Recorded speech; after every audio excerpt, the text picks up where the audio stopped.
Gegužės pabaigoje Kauno technologijos universiteto informatikos fakulteto studentai pasitiko vasarą ir dalyvavo net 2 KTU renginiuose – mokslo parodoje Technorama ir atvirų durų dienoje Nuotykių diena su KTU. Vienas skirtas tiems, kurie jau ne tik išradinėja, bet ir nori savo išradimus parduoti, tai Technorama. O antrasis renginys tai yra skirtas moksleiviams ir mokytojams, kuris vadinasi KTU Nuotykių diena. Šitas renginys vyksta jau 2 metus, tai yra tradicinis renginys ir šiandien mes matom jau kažkur apie 700 moksleivių apsilankiusių, kurie nori mokslą pažinti ne iš sausų vadovėlių, ne iš dėstytojų, kurie pasakoja galbūt nuobodesnės paskaitas, bet būtent per pramokas. Šiandieną vyksta viena iš, sakykime, įspūdingiausių jaunųjų mokslininkų, studentų, startuolių darbų paroda. Tradiciškai pavadinimas yra Technorama, o kadangi vyksta 14 kartą ir vyksta šiais metais, tai Technorama 15. Pirmiausia, norim pasigirti tai, kad pavyko mūsų kolektyvui sudominti verslininkus, investuotojus. Šiandieną turime net 3 komisijų grupės, kurie sudaro vieną grupę investuotojai, rėmėjai, verslo atstovai ir be abejo Kauno technologijos universiteto, Lietuvos sveikatos mokslo universiteto atstovai ir Vytauto Didžiojo universiteto. Tuo pačiu metu vykstančiame renginyje moksleiviams Nuotykių diena su KTU, informatikos ir kitų KTU fakultetų užsiėmimus įveikė apie 700 moksleivių.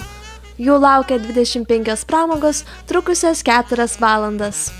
Iš tikrųjų, tai išskirtinis renginys tuo, kad turbūt ne viena aukštoji mokykla nenori taip pateikti mokslą, taip galbūt šiek tiek nerimtai, bet būtent tai yra įdomu, tai yra apčiuopiama praktika, nes kas, pavyzdžiui, svajoja stoti į duomenų analitiką, ne? Bet jūs neįsivaizduojat, kas tai yra. O šiandien atvykę į tokį renginį jūs galite praktiškai išbandyti, kaip galima dirbti su duomenimis ir tai yra be galo ne tik naudinga ir galbūt tavęs laukia svajonių atlyginimas, bet ir labai įdomu. Na, šis renginys, Nuotykių diena, iš tikrųjų labai nuostabus renginys, kiekvienas gali atrasti save, kiekvienas gali atrasti įdomių dalykų, tikrai visi fakultetai pristatė save nuostabiai iš tikrųjų.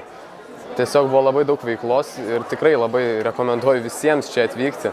Tai manau, kaip ir visas jaunimas, tai iš Facebooko. Pamačiau, kad esu palaikinus KTU moksleiviams puslapį ir pamačiau, kad organizuojama tokia Nuotykių diena ir pagalvojau, kad įdomiau nei mokykloje bus ir nusprendžiau sudalyvauti. Na, iš esmės tai buvau beveik visuose fakultetuose. Labai patiko chemijos fakultetas, fizikos fakultetas tikrai labai daug įdomių turėjo pasiūlyti dalykų, ten visokie kardiogramos, tenais elektros generatoriai. Taip buvo ir informatikos fakulteto pristatymė, ir mechanikos, ir fizikos, ir ten su medicina mačiau susijusi. Ir šiaip visur patiko realiai, nes tikrai įdomiai pristato ir studijų programas ir pamatai, kad universitetas tai ne tik ten sausų dalykų mokymasis, o galima išmokti tikrai įdomių dalykų. Ir siūlyčiau tai tikrai, nes labai yra smagu ir daug galima viską sužinoti.